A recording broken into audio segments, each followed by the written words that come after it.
just can't believe all this.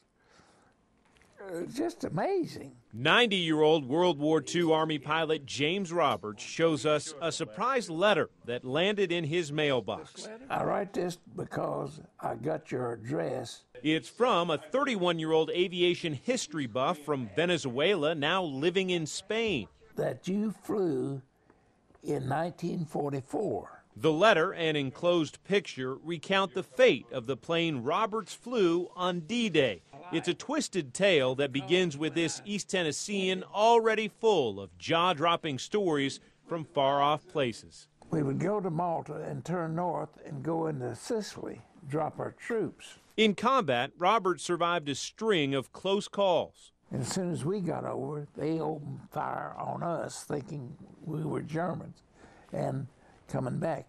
And we lost half our squadron that night.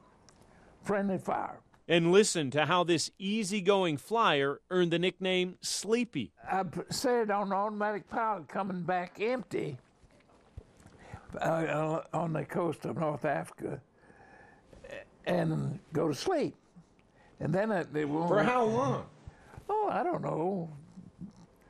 An hour, maybe. But there was no in-flight napping on the morning of the D-Day invasion. I'm the only living one of the crew left. Roberts had orders to drop paratroopers from his C-47 behind German lines in France. There was a ground fog at, I'll say, 1,200 feet. 60 years later, he remembers intimate details of that morning, perhaps the most important mission he ever flew.